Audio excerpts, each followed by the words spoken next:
Hello students, next जो अध्याय है वो है द्वादश अध्याय वैदिक सुभाषित साहित्यम का, जिसका नाम है विदित अशित भीत विज्ञानीयम। इसमें आपके श्लोक जो सिलेबस में है वो 1 नंबर का और 6 नंबर का इम्पोर्टेंट है।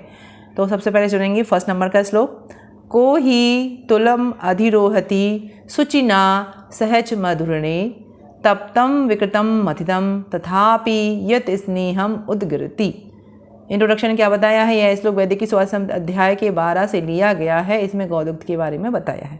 इसके पहले जो एकादश अध्याय था उसमें हमने जाना था अन्न के बारे में। अन्न के बाद एक जो वैदिकी सुभाषित शास्त्र है उसमें अगर आप देखेंगे तो बहुत अच्छे से सीक्वेंस वाइज अध्यायों के नाम और उसमें जो मटेरियल है वो दिया हुआ है।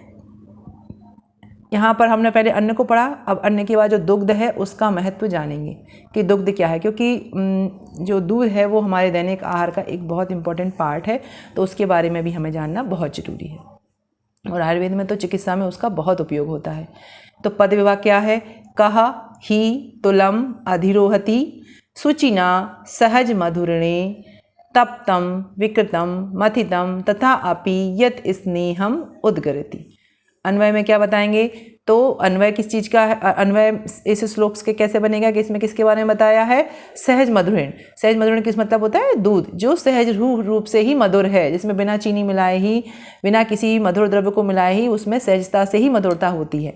उसका जो विशेषण है वो क्या? सुचिना। तो बस सुचिना सहज मधुरेण। फिर बताया है कहा ही तुलम अधिरोहितम यत तप्तम विकृतम मधम। ये 3-4 प्रकार की प्रोसेस बताई हैं। तथा आपी स्नेह उद्गति। उद्गति इसमें क्रिया है तो स्नेह निकलता है। इस तरीके से यहाँ पर अन्वय बनाया हुआ है। शब्दार्थ में क्या है? शुचि मतलब पवित्र साफ, कहा मतलब कौन, अधिरोहति मतलब रीच्ड, यत मतलब दैट, विकृतम मतलब जिसका शेप बदल गया, जो पहले किसी और अवस्था में था बाद में किसी और अवस्था में परिवर्तित हो गया, किसी और शेप में आ गया। उद्गति मतलब कि एक्सक्रीमेंट मतलब कि निकलना। विग्रह मतलब क्या होता है? विग्रह में कौन कौन सी चीज़ें आई हुई हैं? तो 3 तो इसमें प्रत्यय हैं, तप्तम विकृतम और मथितम। इन 3 में कत प्रत्यय आया है। तथापि दीर्घ संधि, उद्गरति उत उपसर्ग दिया हुआ है इसमें। और स्टूडेंट्स ये वाले जो विग्रह है ना हर एक श्लोक के, उसको आप ध्यान रखे करिएगा। हो सकता है एग्जाम में इन्हीं में से उठा के आपसे पूछ लिया जाए उदाहरण के रूप में कि बताइए इनमें कौन से प्रत्यय हैं। तो अच्छे से पढ़िएगा। जो भी चीज़ पढ़ रहे हो उसको ऐसे पढ़ना है कि उससे संबंधित क्वेश्चन आए तो आपको आना चाहिए। वाक्यार्थ क्या है? जो तपाने पर, जमाने पर, मथाने पर स्नेह को निकालता है, उस मधुर जो सहज ही है, पवित्र की तुलना कौन से कर सकते हैं।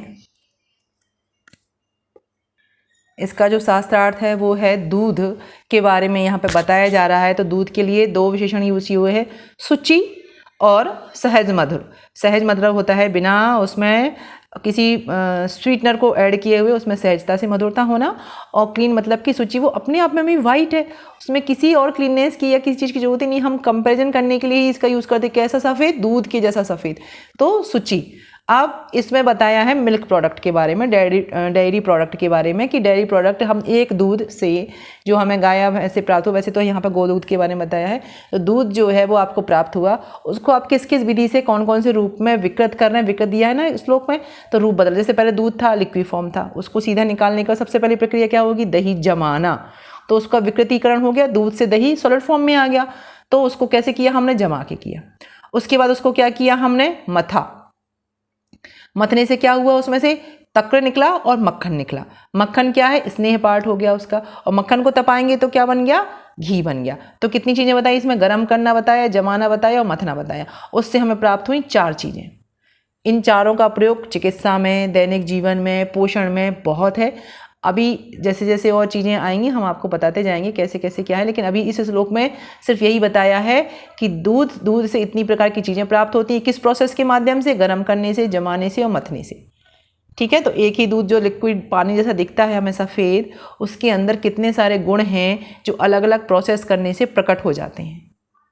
ठीक है, तो ये इसका शास्त्रार्थ है। नेक्स्ट श्लोक 6 नंबर का है। कैलाशे यदि तक्रम अस्ति गिरीशा किम नीलकंठो भवेत, वैकुंठे यदि कृष्णताम मनुभवेद्यपि किम केशवः, इंद्रो दुर्भगताम क्षयम द्विजपति लंबोदरत्वम गुणाः, कुष्ठित्वम च कुबेर दहनतमाग्निश्च किम विन्दति।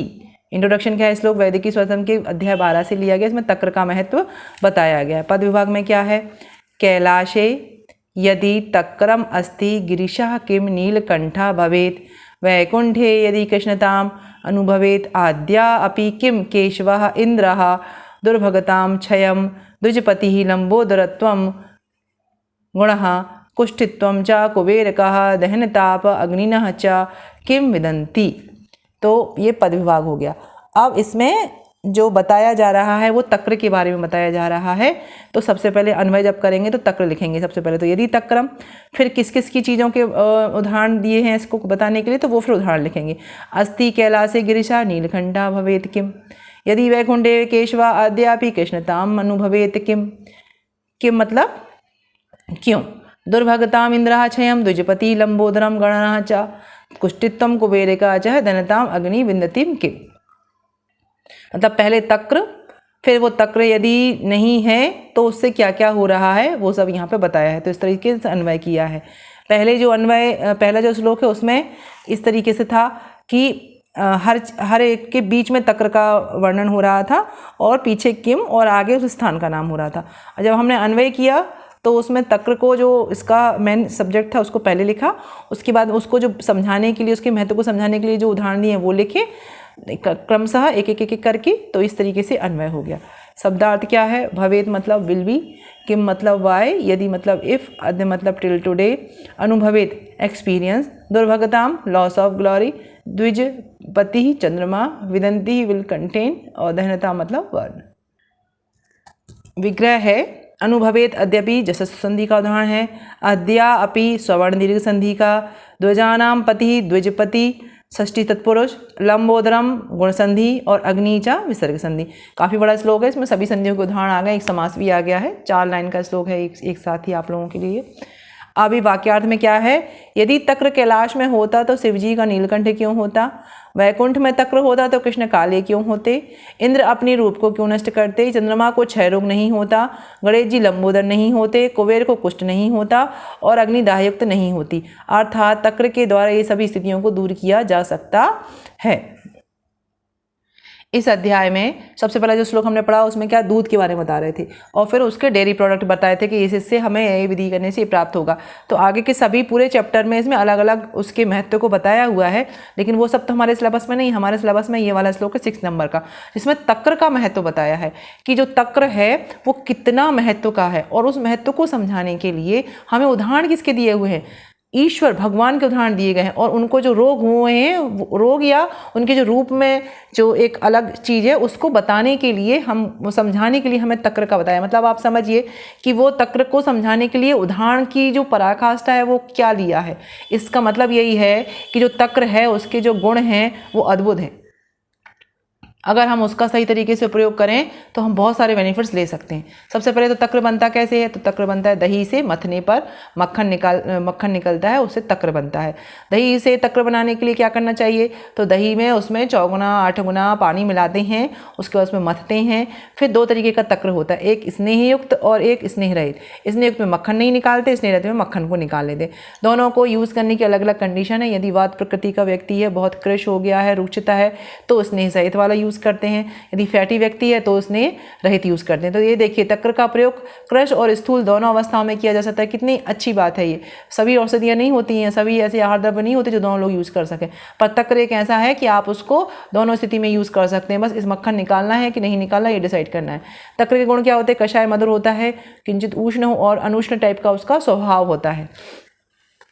आप इसमें जो बता रहे हैं कि नीलकंठ, मतलब कि नीलकंठ शिव जी क्यों थे, क्योंकि उन्होंने विष को कंठ में धारण किया था।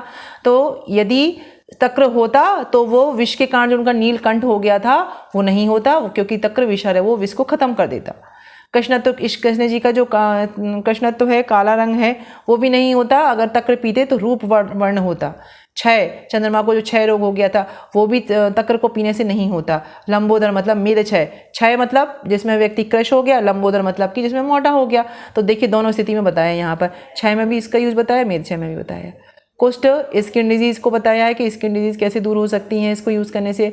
दाह मतलब शीतप्रद है, अग्नि नहीं जलाती इतनी, तो वो शीतता को भी देता है। तो इसका मतलब ये है कि तक्र में अलग अलग चीज़ों को ऐड करके, अलग अलग औषधियों को ऐड करके, उसको संस्कारित करके आप हर एक जगह उसका उपयोग कर सकते हैं। इतना महत्व का ये तक्र है। तो दही से मथने से जो तक्र मिला और दही हमको दूध से प्राप्त हुआ, मतलब अल्टीमेटली दूध के माध्यम से जो हमें तक्र प्राप्त हुआ है उस तक्र का इतना महत्व बताया है।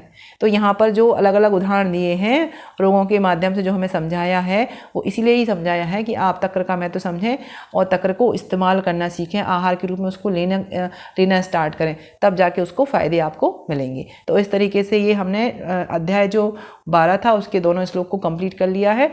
आप लोगों को समझ में आ गया होगा मैं उम्मीद करती हूँ। अगर नहीं समझ में आया हो तो आप मुझे बताइएगा, तो उसमें और जो इम्प्रूवमेंट करने की जरूरत होगी वो मैं इम्प्रूवमेंट करूँगी। नेक्स्ट अध्याय 13 आगे के वीडियो में कवर करेंगे।